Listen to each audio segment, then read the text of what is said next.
just you get to choose. Right? Like here's the scenario. The environment gives us something which can be perceived as negative, can be perceived as not working, can be perceived as problematic. The world's ending. But we get to choose to see it like that, or we get to choose to see it as an opportunity. So clearly that it's my responsibility now to do that for other people. If I have information and, other people's success is my success and vice versa. Because you know what? Like, the challenges or the roadblocks are the journey themselves. There's no big things. It's all little things compounding on top of each other.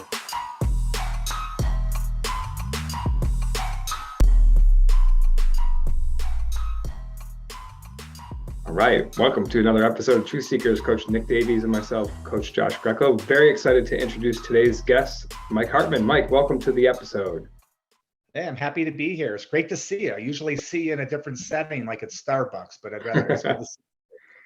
Yes, Mike and I frequent the same Starbucks here. Mike, I'd love for you to introduce yourself to our viewers here and to our audience, and then we'll jump into today's conversation. Yeah, no, my name is Mike Hartman.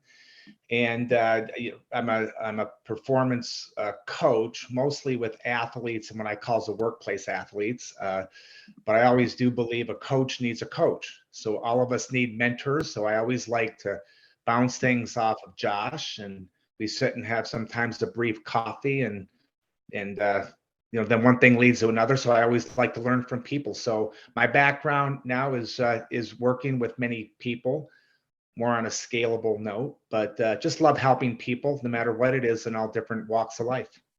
Love it. Thank you for that. And as much as Mike and I share about coaching, we also have some overlap with hockey. So I've shared on our podcast here my love of hockey and my commitment to growing the game here in Charlotte. And you have a little bit of background in hockey as well. Is that correct?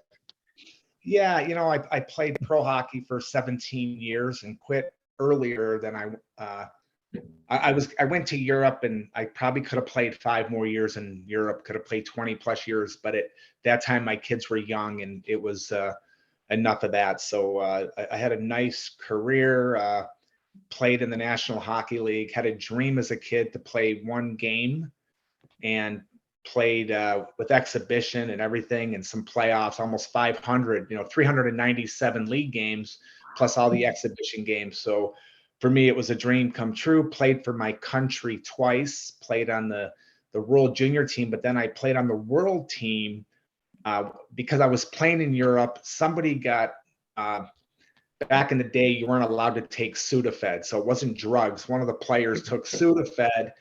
Back, the Olympic Committee considered it as a drug, which is not a drug as we know. And they needed me to play. The Olympic coach called, Lou Barrow called me and says, "Hey, Mike, as much as I don't want you, I want you because you're close." So I said, "Hey, where do I go?" He goes, "You got to meet us in Austria." So I played on the U.S. team, played on a line with Joey Mullen and Neil Broughton. And it was just a great time playing for my country. Tried out for the Olympic team when I was 15. And back in those days, with the Olympics, it was different, that the goal wasn't to be in the Olympics. The goal was to play pro. And it was just, after that, they took pros to the Olympics. So I tried out for the Olympic team when I was very young, and just had a nice career playing in your hometown, Buffalo, starting there. Mm-hmm. The overlap continues. I'm wondering, because you also host a podcast that deals a lot with mindfulness. Has that always been a thing for you? And whether or not it has, how has hockey and that experience professionally influenced mindfulness for you? Yeah, I'll try to not make it long, but in 1986, I was playing for the Buffalo Sabres. I had a torn stomach muscle, and they sent me to Chicago. And I was with these doctors there in Chicago. So the Sabres said, "We're going to send you there for a month." I go, "You're kidding me, my summer." But when you're 19, you do what they tell you to do. And there we worked on balance beams. I was with a sports psychologist, all these different experts from it was 7 a.m. to about 2:30, 3 o'clock in the afternoon. And one thing I learned was mindfulness, even though way back then, where we learned about imagery, and the sports psychologist had us listening to the cassette tapes back then, because I was trying to relax my mind. I was always intense and I wanted to go, and they were trying to slow me down. And I remember we were talking about, being in the middle of the of the lake, a quiet lake, closing your eyes and listening to the music and putting yourself back into that place. And actually we did this imagery, and that's when I learned about it. And then as the years went on, I played with some great players like Mark Messier, and they were doing visualization and imagery.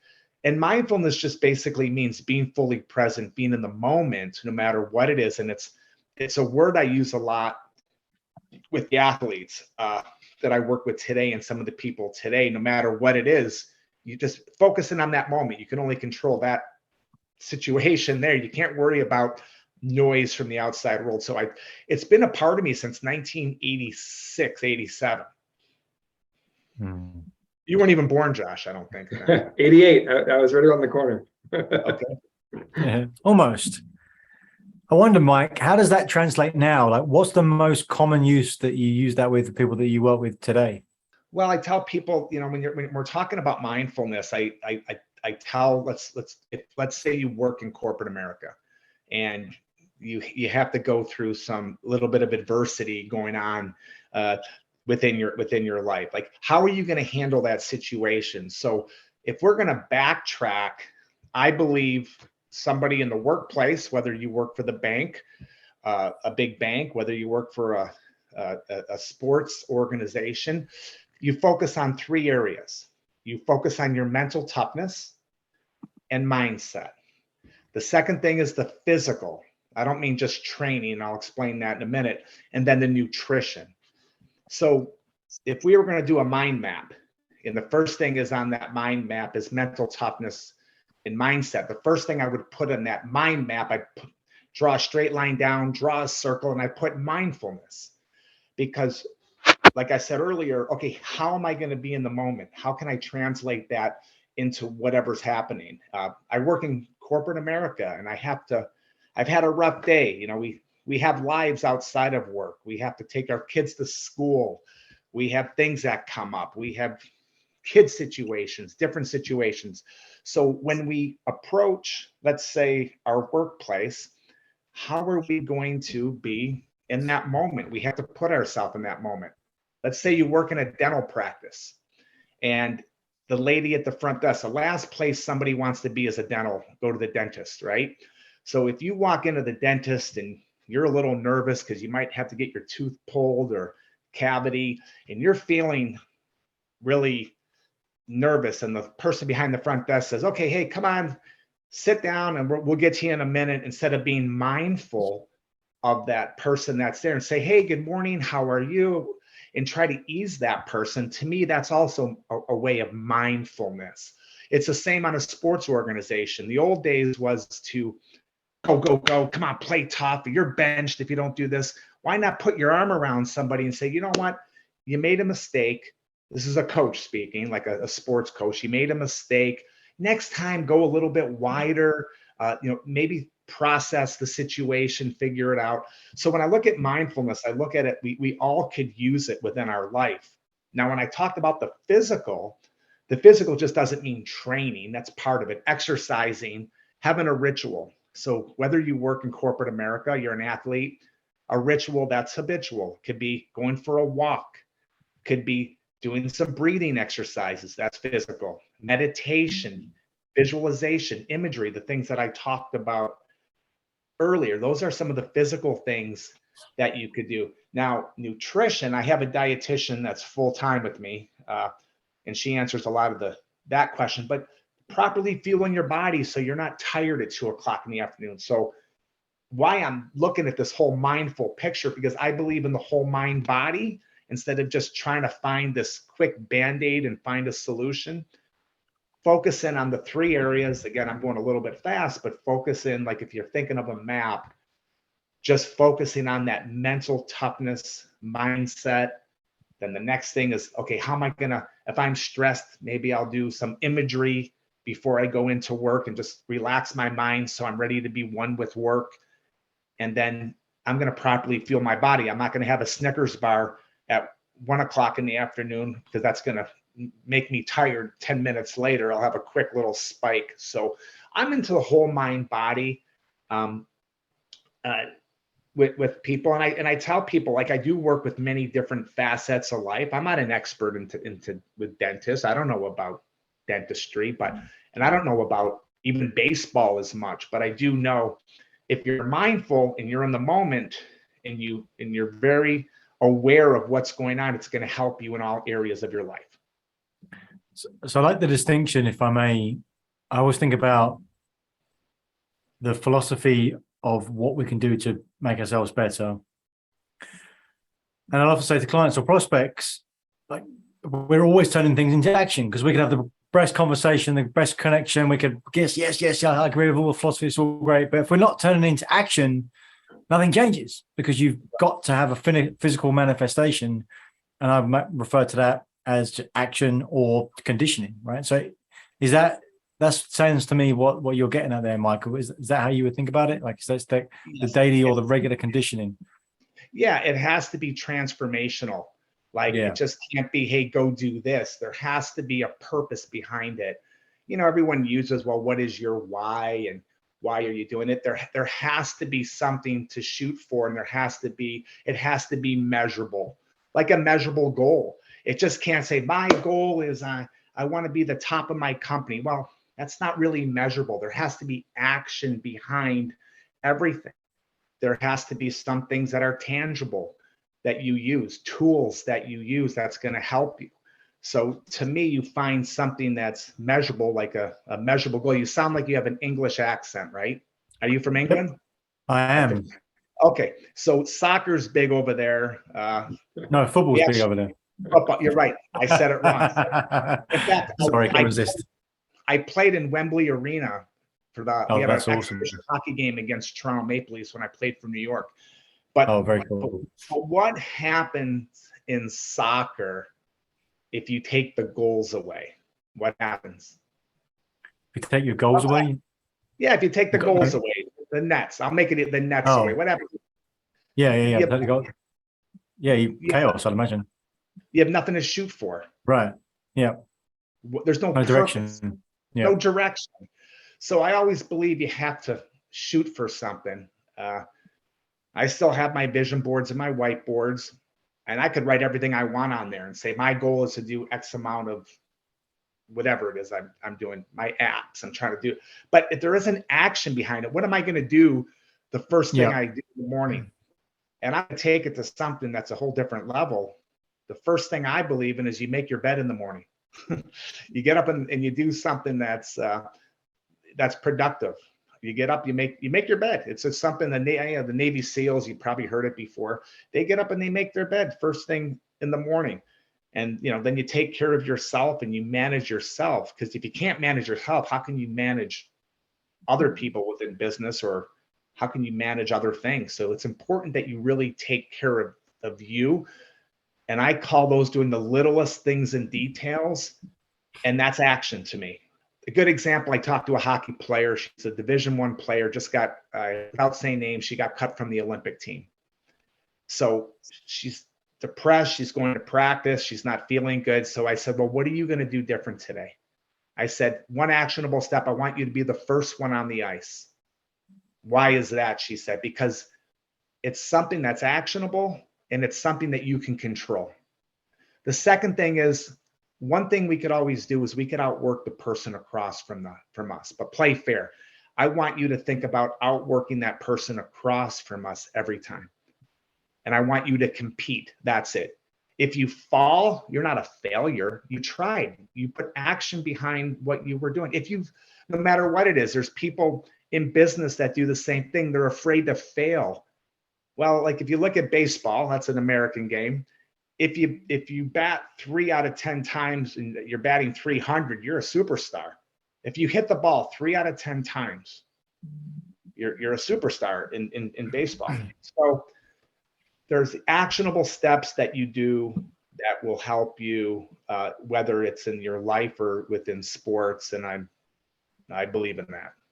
It's funny, Mike. I've got to say that I actually gave that analogy of the baseball 70% of the time you missed to a client this morning, and so I enjoy taking my Americanisms to my Englishisms and helping people with them. So thank you for that. Okay. They're like, what? You're right. You're absolutely right. That was fun. That was fun. See, I like that. Oh, go ahead. Go ahead, Mike. Go ahead. No, I saw the 1% sign behind it. I'm a big believer in that. You don't have to, as long as you're doing this in life, I think it's great. So if this is an audio podcast, which I mean, my hand's going up and down, but a lot of people, they want to do this right away. They want instant results. Like, I want it now, but we can't do it now. It's got to be like this, or you go like this. You know, we want just like this. Get 1% better every day. That's exactly like that. I just saw that thing behind you. And in my eyes, if you can just get a little bit better, do something a little bit better, and that's all you could do. And to me, that's a big step too. So you took my thing, I got your baseball, you got my 1% back there. I love it. So 1% better every day over a full year's time is it's probably even more than 365%, right? It's crazy that we get exponential returns the more consistent we are with what's important. And as far as imagery and visualization is concerned, I love that, because that is a reminder of how much we are in control of what we accomplish in our future. And it's funny that if we don't put that in there, for whatever reason, we default to something negative, usually something that is not conducive to what we want. So we're much more powerful than we think. And I think that visionary mentality, you can have fun with it, right? It could be anything that you want it to be, but aim high. Like what would be a catalyst for that transformation? What would be so important to you, so rewarding, that you would want to work towards it, that you'll address your nutrition, you'll implement these rituals throughout your daily life. It should be something that should be a difference maker to you. And that can be for an athlete, right? It's obvious for an athlete, championship, success, whatever. It's the same in business. Like what do you want to achieve? Time, money, and fun is usually what we're after in business. So how big can we dream? How much can we create that in our mind's eye first before actually going out and achieving it? Oh, and I 100% agree on that. And sometimes they use the word, and I don't love the word, but it's used a lot. They call it adversity, and they use it in business. They use it in sports. To me, what's going on right now in the Ukraine is adversity. I don't want to be the Debbie Downer. That's adversity. And other people experience adversity, but when they use the word adversity in sports, there's a lot of other things worse in life. Or we've had, there's adversity going on within the bank. We're laying off more people. Well, yeah, that's tough. But I always say, if it's not going to change your life, now it's going to make, of course, you lose your job, it's going to change your life, but that could be a motivator for you. And I've always tried to help people with that. Hey, you know what, let's say it's in work and someone didn't want you at XYZ company. Well, that should give you a little fire in your belly. Or they don't want you on that sport team and you got cut. Use that as motivation. And it's okay to fail. And my biggest thing is, like I told my son, he played lacrosse at Providence State. He didn't play much. And I said, you know what? The only thing you could do is, if you play 1 minute, be the best 1 minute player. And if you fall and you think you're the worst player, to me, that's not a failure. You failed maybe at certain times. Maybe you threw the ball and they intercepted and scored, or if you made a mistake at your business. And if you try, eventually you'll get to where you want to be. You just got to keep trying and keep pushing and keep working towards those, I call them those measurable goals. So with action, so things could happen. And you keep practicing, no matter what it is. You keep fighting back. You keep using that word mindfulness. You use that. Okay, I'm going to bring myself back to the moment. I'm going to be fine. Use some tools, and just all you could do is be your best by doing everything you can do, which is in your control. Yeah, separate what you can control from what you can't. That's a great reminder. Yeah, so near the end here, Mike, we like to grab some takeaways, something that was a good reminder, a good principle, something that you might be able to share with the audience as a good exercise, or something they can begin to implement into their life. For me today, we'll go around. I'll let you be the anchor here. We'll go me, and then Coach Nick, and then you. For me, it's that tying in hockey with mindfulness for me. That's why I love playing that sport, is because when I play it, everything else goes away. I've like automated the mindfulness with hockey. I'm always present with hockey. And so, I want to think on that more of how I might apply that. Like, how do I automate that with business, or how do I automate that in other areas of my life? Or maybe I struggle with mindfulness a little bit, or I feel myself drifting because it's so automatic with playing that sport that I love. Well, I could give a tool. So we talk about takeaways, because we're all unique and we're all different in our own way, but I'll do something like use a tool. So one way is, this is reality here. You had an argument with your significant other, as we say, or something has happened and you're in the car, you're ready to go play hockey, you're ready to go to the office. One thing that we could do is we could do something called the gold paint theory. I don't know if there is a real gold paint theory, but we'll call it the gold paint theory. And imagine you have gold paint from head to toe. So you just had an argument, something just happened, you just got a terrible phone call, someone just tapped into your bank account, but you have to go into a big meeting. You want to slow our mind down. So we go, let's say you're in the car, roll down the window a little bit, you close your eyes, imagine you have gold paint from head to toe. Theoretically, your skin can't breathe, it's terrible. You have that thick paint on you. You close your eyes, take some deep breaths, and slowly imagine that gold paint coming off your body. So like for you, if you're ready to go play hockey, now you're ready to be the game. So not 30 seconds, just take about 3 minutes. So close your eyes, just breathe, just so it just relaxes your mind. There's no magical wand here.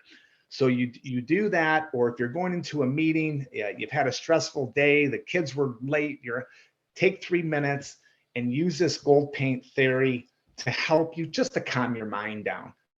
And maybe a little self-talk, say to yourself, you know what, things aren't so bad. I could be in a worse position or whatever. Everyone's different. It could be a lot worse. I know people a lot worse off than me, or whatever it is that might help you get through it. But a little imagery, a little breathing, a little of that gold paint is the nugget I would use for the office and for hockey. And what it does, it just relaxes you. Like, because if you're playing hockey and you're gripping a stick tight, you're not relaxed. Or people can read your energy when you go into the office, and people could read that energy in 1 second and say, oh boy, this person's making me feel uncomfortable. You want to bring good energy into the environment you're going. So this is just a tool that you could use, and if it works, great. I'm sure there's a lot of other ones out there, but you could think of using the gold paint theory. Love that. Just creating a little intentional space to get back a little bit of that peace you may have lost with an external situation. Love that. Thanks, Mike. And Coach Nick, bring us home here. I think this is all fantastic stuff. I'd extend what you said, Coach. If you ever do get out of that being in the moment in hockey, perhaps that's where people burn out a little bit, where they go, I'm not connected to it anymore. Like whether it's hockey, sports, or any sort of business. It's because of that flow state you get out of, right? You're in a place where you feel like that you're always there, like it's meditative, like you're actually in it and you forget that you're there. There's the connection breaks. That's when you check in, right? It's like, oh, it feels like work now. It feels like it's something I've got to put effort into. So that was really cool to get that extension of that flow. So thank you very much. Appreciate you being on, Mike. Absolutely. It was great. And Josh, great seeing you every day. And I'll just leave this last little nugget because Coach Nick, you had me thinking of something. I always believe the definition of life is the ability to recover. You just said it. If you're recovering from something that just happened, bring yourself back. You go to the gym and you're working out, and if you go 100 miles an hour and do a quick sprint, if you're not recovered, forget it. If you're playing football in England with the Manchester United and you're great that first 5 minutes, but you're exhausted because you don't have any energy, you're not recovering. So everything's about recovery. So I took that little bit and we turned it to some recovery, and I love that. So, and I just want to say to both of you, I said, Josh, he's a great up and coming coach. He's I don't know Coach Nick too well, but Josh, I could see you have the passion, you love what you do, and you're going to help and serve many, many people. And I'd always help to refer people to you because I watch you. You're a very good communicator. So I just wanted to throw that out here on the show really quick here. Thanks, Mike. Appreciate that. Thank you very much. And thank you for joining us. We'll see you next time. Yeah, thanks, guys. All right. Thank you for watching another episode of Truth Seekers. We appreciate your interaction. So please comment, like, subscribe to YouTube, Apple Podcasts, or Spotify, wherever you get your podcasts. And if you want more, check out some of our links. Links to our masterclass, The Achiever's Mindset, and come join our LinkedIn group. And what do you want to see more of? Remember, we're here to share the simple secrets of successful. So help us do that. What do you want to see? What do you want to see more of? Thanks, and see you again next time.